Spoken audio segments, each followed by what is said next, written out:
It's 9:04. We have a few comments into us here. One of them, John McHugh says, are we doing kids a disservice by having nurseries at such a young age? Everything is organised for them across all sports. Are we stopping kids from developing the skill to entertain themselves?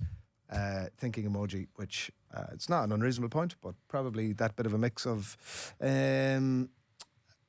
organised sport and then letting them do a bit of stuff themselves is probably the way to go. But and some other comments coming in. We will get to those in a little bit. But we are turning our attention back to the football. Rachel O'Sullivan from Girls on the Ball is on the line. Rachel, good morning to you. Good morning. How are you? Good. How are you doing? I'm very well, thank you. We want to talk to you about the Ireland draw. We'll do that maybe in a little bit. But the WSL action this weekend is worth getting into to begin with, including the Sky game tomorrow midday, Man City against Everton. And City, with obviously that very good recent record against Everton, coming into the game with the Chelsea memories fresh-ish, I suppose, in their minds with the international break notwithstanding. It's not as if they've shaken Chelsea in the league, but they are laying out their credentials now on a fairly regular basis. Yeah, I think there's actually a really interesting stat. I think it's the last time that Chelsea lost to both Arsenal and Man City in the league was 2016, and that was when Man City won the league. So that's an interesting one because that's exactly what's happened to them this season. I think Man City are currently one of the most consistent teams. They're on a very good run of winning games. And you look at the teams in and around them and they've all dropped points. So they're looking very dangerous right now. Yeah, and that Chelsea win that I touched on there, City hadn't won at Kingsmeadow for the best part of a decade, scored early in the game and probably a lot of teams against that opposition are bracing themselves, right? Like, you know, the onslaught is coming here at some point, and it did come obviously for a little bit. But they held out for a team who were miles off it last year. It feels like a major step forward for them. Like, step enough to be contenders, or what are you feeling? Yeah, I think so. I think a lot of us probably thought Chelsea had it nailed on a couple of weeks ago. But I think now, given Man City have gotten that win, it was a nervy win. They probably sat on that 1-0 lead for a little bit too long, and it was a very nervy second half. But I think getting that kind of win for the first time in a long time, I think it's something like 33 home games or something that Chelsea are unbeaten. It's going to be massive for them, and it will say to that squad, we are good enough to win this league. And I think as well, the fact that they're leaking so few goals, are very, very hard to score against. It's going to give them a huge boost. Looking at the fixtures, you'd have to think that City are going to pick up points, Chelsea are going to pick up points, and then Arsenal have the big North London derby against Spurs on Sunday at 12:30, which didn't go too well for them earlier on in the season. And I know we're kind of in and out about whether they're still title contenders. Numerically, they are still in it, and this is going to be a big result for them that they'll have to get something out of. But are Arsenal at the stage where you think they can get a result against Spurs? They generally do, but just with the result earlier on in the season, there's a bit of a question mark over it. Yeah, I think before we'd never really have questioned, would Arsenal get a result from Spurs? I know they got that draw back in, I think it was 2019 maybe, and Arsenal scored very late in that game. But suddenly, a lot of these games now aren't, what they used to be, done and dusted for Arsenal. They're losing to teams that you wouldn't expect them to lose against, losing to West Ham, losing to Liverpool, losing to Spurs. You look at the squad as well. Lacasse, D'Angelo, Fox, they're not available through the Gold Cup. Still waiting to hear on Miedema and Palova as well. They're a doubt. Whether Williamson will be back fit. She wasn't before the camp. I know McKay went off with that strain. Ilestedt was sick beforehand. So I'm keen to get this press conference done today to find out what the state of the team is, because that's another thing that won't go in their favour coming up against Spurs, who will be incredibly confident. I would say Spurs have been a little bit less creative than they were at the beginning of the season. They were creating huge numbers of chances in games. I think they had something like 17 chances created against Chelsea in the first game of the season, and they kind of maintained that level of creativity as the season went on. But they've dipped off a little bit now, and I think that might be, look, it only takes one goal, and that's all it was the last time they played. But I think that's something that might be a little bit of concern for Robert Villahan. Yeah, I think Eileen Gleeson said after the Ireland game anyways that Katie McCabe, it was just a tightness she felt. So for any Arsenal fans listening, hopefully that is all it was and it wasn't anything bigger. And as you said, find out a little bit later on. Is it harder for Arsenal to get up for games like this? I know it is 3 points, but it does feel like they've let things slip a little bit.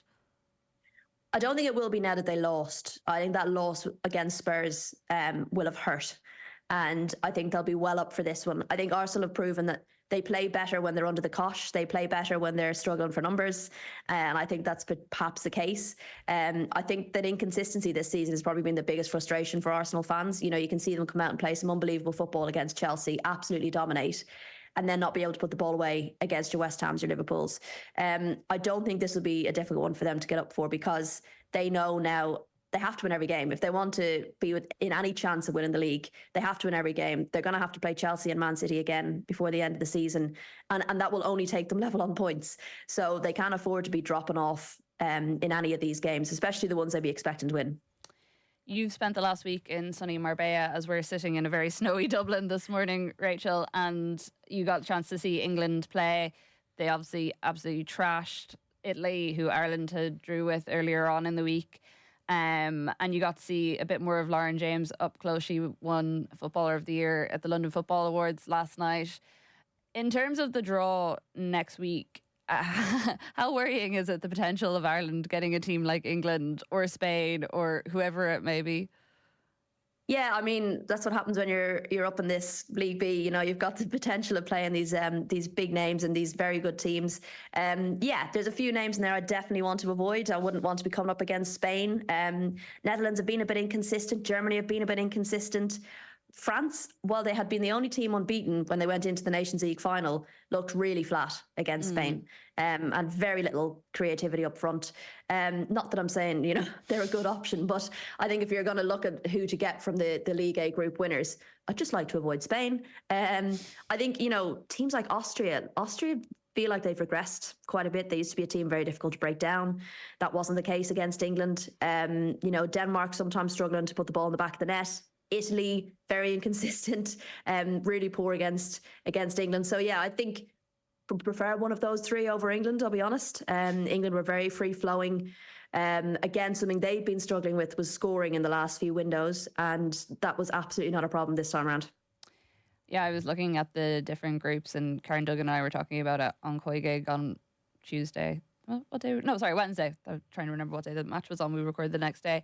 And I think if I was to have a dream group, it would probably be Germany, Austria or Denmark, and then Iceland, I think, and us, because I think like our style of play is probably more suited to like a Germany, Austria, Denmark than it is like the Spanish technical ability and just their general star power and World Cup winning ways.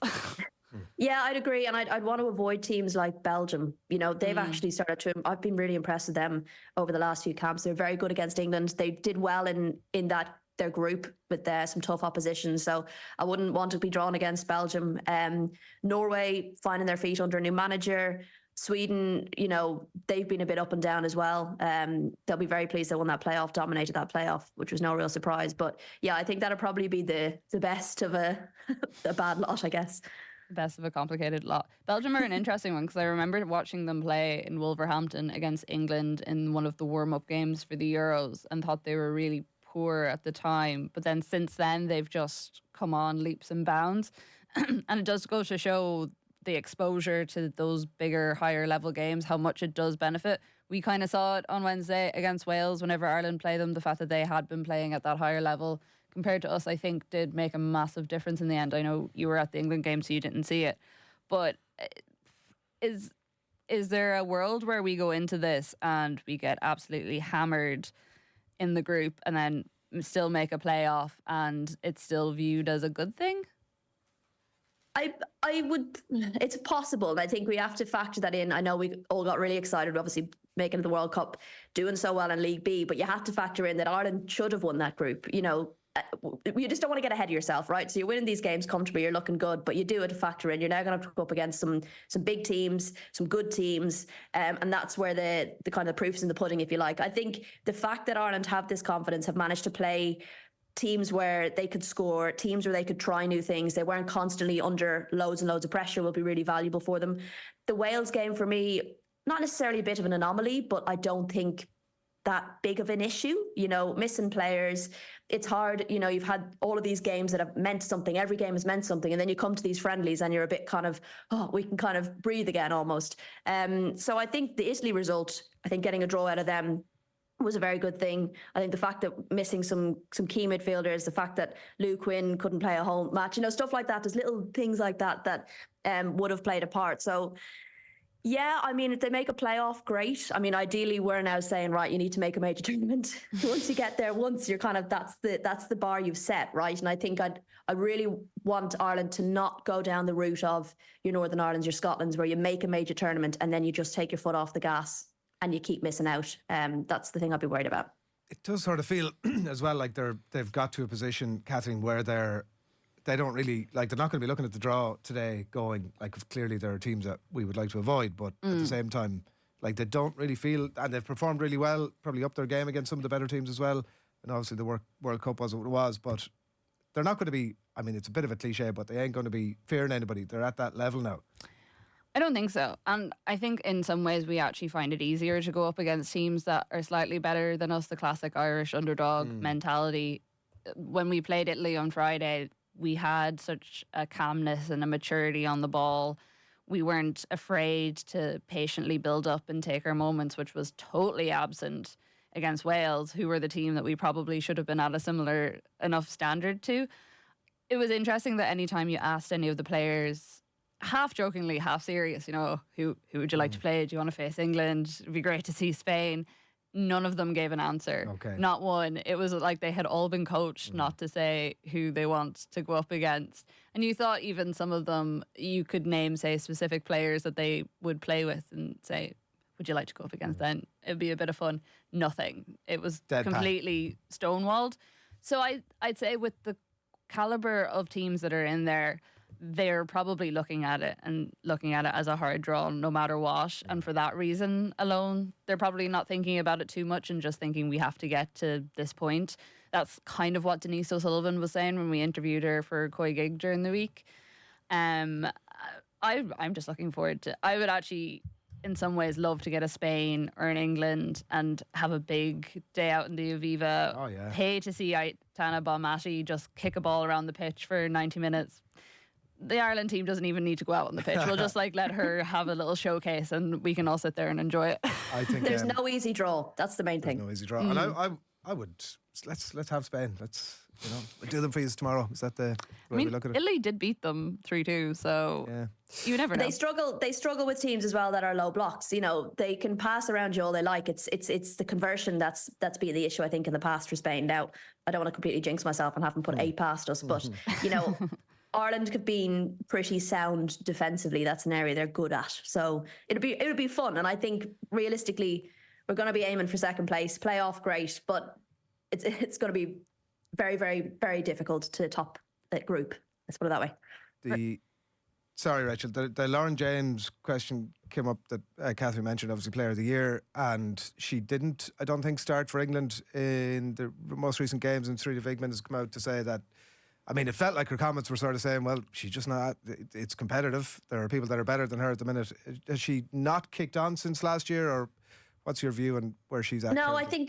I think this window was always going to be used for rotation for England. They finally have a window where there's no pressure on the games. They actually have time to see players and bring players in before the next lot of Nations League European qualifiers. So it was important for Sarina Wiegman to see players and play players in different positions. There was quite a bit of versatility in the way some players were playing, the positions they were playing. So yes, of course, she's going to say it's about competition, but I also think it's about loading. She's factoring in a lot of these players have played a lot of minutes for club. Lauren James is playing in Champions League, still in the Cups, playing in the league. So I think a lot of it is going to be down to rotation. She's still arguably one of the best players in England at the moment. So, she's been moved around a little bit at Chelsea, playing central. She's playing out wide for England. And obviously England have a lot of quality on the width. So, yeah, it's a bit of both. But I think, let's be real, she is one of the best, England's best players. So it's I think, going to lean towards more of a loading thing. Okay. The Tottenham game that Kathleen you can do it, Adrian. Tottenham game that Kathleen mentioned a bit earlier on in December was the first time I read yesterday that I hadn't realised at the time Mead, Russo, Wiedema all on the pitch at the Miedema all on the pitch at the same time. And then I was sort of thinking about the depth of options that Arsenal have are off the charts, and I thought, well, they're definitely the best, deepest squad in the WSL, and then I'm sort of looking at Chelsea. Over to the experts. Are they the best squad in the WSL? I still think Chelsea probably hit them, but I think Arsenal I feel like are yet to manage their squad depth in the same way that Chelsea do. I think Chelsea are excellent at managing their squad depth. I think sometimes we've seen Jonas Eidevall will do a kind of just put all the forwards on sometimes, almost like he's a bit unsure of what the best position is for everyone at what time. I think he's gotten better at playing players together. I really enjoyed Mead, Miedema, Russo on the pitch at the same time. We're not probably going to see that at the weekend. I don't think Miedema will play. But yeah, you look at that squad and you say that squad is absolutely stacked. And it's going to be really interesting to see how he keeps everyone happy when, they got knocked out. That was a squad for the Champions League, right? That was a squad built to go far in the Champions League and they fell at the first hurdle. So it'll be really interesting to see how he manages it for the rest of the season and then into next season as well. I think, yes, obviously they want to win the league, but Champions League spots is an absolute must for Arsenal. Rachel, next week we're doing an Irish women's sport Mount Rushmore all week. From Monday to Thursday, we're going across different sports, and then we're going to finish it off next Friday with the ultimate for Irish women in sport, Mount Rushmore. So we're debating it internally so far, like we have, Katie Taylor, Shoe and Shorty. For many, Sonia O'Sullivan is in. Not for everyone, but for many, Sonia O'Sullivan is in. That's a dig at me, Rachel. You could argue for Rachel Blackmore. There's actually so many, like it really quickly adds up. The one debate we're having internally is who's the football Mount Rushmore for Irish women's sport? God. I mean, I can imagine a lot of people would immediately go to a Katie McCabe or Denise O'Sullivan, but you look at someone like an Emma Byrne or, players that have, I think sometimes we talk a lot about what they do on the pitch, and I think you can't forget about what they've done off the pitch to get teams to where they are and the shoulders that these current players stand on. So you'd probably have to look back a bit, I think. Someone like an Emma Byrne, she's an Arsenal legend, never mind, an Ireland legend as well. So maybe someone like that, but there's a lot of names I think you could go back to that I think the game probably wouldn't be where it was if it wasn't for them. She feels to me you're absolutely right, and I think if anything over the last couple of years the uncovering of the stories behind those people has been a journey for us all, and a really fascinating one. But Emma Byrne, I do think, what about has there ever Linda Gorman? I know what you're saying, and there's a bit of recency as Emma was pointing out last night. We were both saying last night that we can't believe we didn't think about her in all the conversations we were having. All Ireland winner, Liverpool captain, multiple WSL titles, multiple cups, And then you look at someone like Emma Byrne and her face is on the side of the Emirates. Like, how many Ireland players can say they've had their face on the side of a big English stadium like that? Also, when you're with Emma at Ireland games, the respect that I remember when I had some of the qualifiers before the World Cup with her and some of the friendlies before the qualifiers, and seeing it was really amazing how the current team would flock to her as a mensch of some sort, Well, when we qualified for the World Cup, nearly every player mentioned her in their post-match commentary, and that has to stand for something. I think it was Nathan over there with her, and he said people were just running for her on the side of the pitch, which I think says a lot. I think maybe in a couple of years, depending on how it goes internationally, and with Arsenal, if they get a Champions League title or a couple of WSL titles under their belt, Katie probably will come into that conversation because she was also pivotal in getting them equal pay. But I think for the moment, for me now anyways, not to have any spoilers for next week, Emma's probably a little bit higher. Plus, as a former Coigig Pod member, I need a little bias in there somewhere. You're obliged by contract. Let's touch a little bit on West Ham, Man United. Rachel, United obviously hanging on to the coattails of the top three. West Ham aren't in that conversation at all, but they do have the ability, as they showed against Arsenal last month, to pull a rabbit out of the hat. Yeah, they do. They are incredibly inconsistent. I've seen quite a bit of them this season, West Ham, and I've actually been really impressed with what Rianne Skinner's been bringing into the squad. Like, there was a notable change. They developed a style of football. You could see what they were trying to do. I think they've been unlucky with some results where they absolutely should have got something out of the game, if not won it. I think back to Aston Villa, to the Bristol game, to the Tottenham game. They were games that they were well and truly in and just lost it at kind of the last, seeing a game out, I guess. So yes, they're down in 10th, but I feel like their performances warrant them to be a little bit higher. I think the main thing for them is just continuing to put as many points between them and Bristol City. I know they're 5 points off, but should Bristol win this weekend, we might come to that. They're playing Brighton, who are just above them. If they win, they're clawing themselves back up again, and they're bringing that relegation zone ever closer to West Ham and Brighton. And I don't know if Manchester United is the game where West Ham are going to get those valuable points. But Man United are another team that have been quite inconsistent this season. Yeah. All right. We'll leave it there for the minute. I know you have some press conferences to get to as well. Rachel Sullivan, Girls on the Ball. Thanks a million. Thank you.